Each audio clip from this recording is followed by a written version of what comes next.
আমবাৰীত BJP, হেঙেৰাবাৰীত AGP.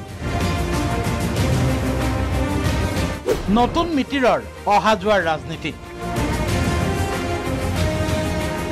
আচলতে মিতিৰ পুৰণিয়ে, মাজতে যেনিবা দুমাহ মাতবোল বন্ধ আছিল, কিন্তু সেই মাতবোল যে হ'ল দুইটা দলৰ মাজৰ এঠা পূৰ্বতকৈ বাঢ়ি গ'ল। অসমীয়া সমাজত ন মিতিৰৰ ঘৰলৈ সঘন অহা যোৱা চলে খোৱা বোৱা। অনুৰূপ পৰিৱেশ এতিয়া অগপ বিজেপিৰ মাজত। বৃহস্পতিবাৰে আমবাৰীত অসম গণ পৰিষদৰ কাৰ্যালয়ত বিজেপিৰ পদধূলা পৰিল। বিজেপিৰ ৰঞ্জিত দাস, মহেন্দ্ৰ সিং, হিমন্ত বিশ্ব শৰ্মা, কামাখ্যা প্ৰসাদ তাছাই দলে বলে গৈ আমবাৰীৰ অগপ কাৰ্যালয়ত গ্ৰহণ কৰিলে আতিথ্য, লগতে দি আহিল নিমন্ত্ৰণ। গণ পৰিষদ দলৰ নেতৃবৰ্গক এটা সৌজন্যমূলক আমি সাক্ষাৎকাৰ কৰোঁ আৰু অহাকালি ভাৰতীয় জনতা পাৰ্টীৰ কাৰ্যালয়ত চাহ একাপ খাবৰ বাবে আমি অগপ দলৰ সভাপতি অতুল বৰা ডাঙৰীয়া আৰু তেওঁৰ সতীৰ্থসকলক নিমন্ত্ৰণ কৰিছোঁ। তাৰ পিছতে শুকুৰবাৰৰ দৃশ্য, হেঙেৰাবাৰীস্থিত ৰাজ্যিক বিজেপিৰ কাৰ্যালয়ত উদুলি মুদুলি পৰিৱেশ। অগপৰ দলটোক আদৰিবলৈ আগৰে পৰাই বিজেপি কাৰ্যালয়ত ৰৈ আছিল ডক্টৰ হিমন্ত বিশ্ব শৰ্মা, আছিল ৰঞ্জিত দাস। চলিল মিতিৰে মিতিৰক আদৰাৰ পৰ্ব। আজি আমাৰ বাবে শুভ দিন, ক'লে হিমন্ত বিশ্ব শৰ্মাই। আজি আমাৰ বাবে এটা বৰ আমি শুভ দিন বুলি ভাবিছোঁ যে যোৱাকালি আমি গণ পৰিষদ দলৰ কাৰ্যালয়ত গৈছিলোঁ।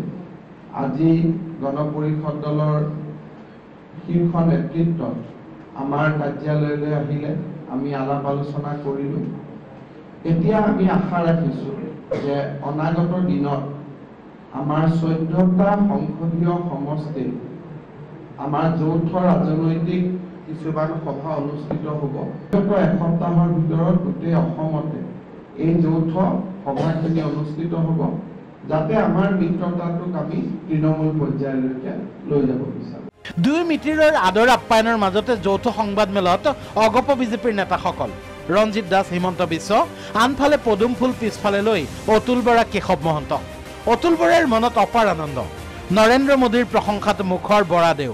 যিসকল আমাৰ কৰ্মকৰ্তা আছে, মই বিনয়েৰে সকলোকে আহ্বান জনাইছোঁ যাতে আগন্তুক লোকসভা নিৰ্বাচনত ভোটখিনি ঠিকমতে যাতে ট্ৰেন্সফাৰ হয়, কংগ্ৰেছক পৰাভূত কৰাৰ স্বাৰ্থত। 2014 চনত নৰেন্দ্ৰ মোদী ডাঙৰীয়া দেশৰ প্ৰধানমন্ত্ৰী হোৱাৰ পিছত দেশখনলৈ যি বিকাশ আহিছে, বিকাশ যিদৰে দেশখনত ত্বৰান্বিত হৈছে, আৰু আমি মাননীয় প্ৰধানমন্ত্ৰী নৰেন্দ্ৰ মোদী ডাঙৰীয়াক আকৌ এবাৰ প্ৰধানমন্ত্ৰীৰ ৰূপত চাব বিচাৰোঁ, প্ৰধানমন্ত্ৰী হিচাপে পাব বিচাৰোঁ, আমাৰ ৰাজ্যখনৰ উত্তৰ পূৰ্বাঞ্চলৰ বিকাশ ত্বৰান্বিত হোৱাৰ স্বাৰ্থত। পিছে মিতিৰৰ এনে মিঠা সম্পৰ্কত মাজতে কেবক লৈ তিতা প্ৰশ্ন সাংবাদিকৰ।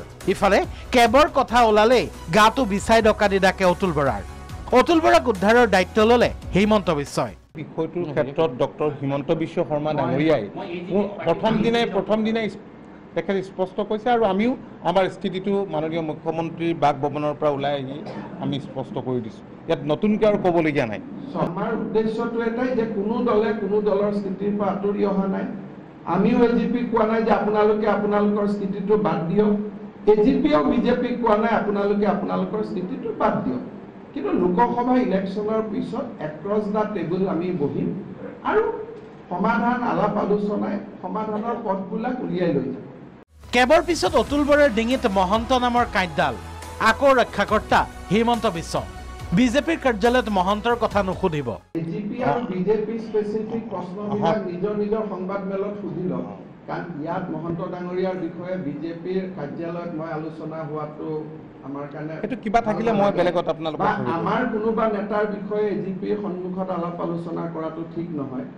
গতিকে মই ভাবোঁ যে আমাৰ দুইটা দলৰ যৌথ প্ৰশ্নখিনি আজি কৰক, নিজৰ নিজৰ কাৰ্যালয়ত নিজৰ নিজৰ নেতাৰ বিষয়ে আপোনালোকে সুধি দিব। মহন্তটো বাদেই তৰুণ গগৈৰ বিষয়েও এই মিলনবেলা টু শব্দ এটাও ক'ব নোখুজিলে হিমন্তই। এনেকৈয়ে পুৰণি হৈও নতুন মিতিৰৰ দৰে এজিপি বিজেপিৰ অহা যোৱাৰ ৰাজনীতি চলিছে। এই মিতিৰ পলিটিক্সৰ পৰা দুইটা দলে কি ফলাফল পায় তাৰ উত্তৰ অৱশ্যে ওলাব 23 মে'ত।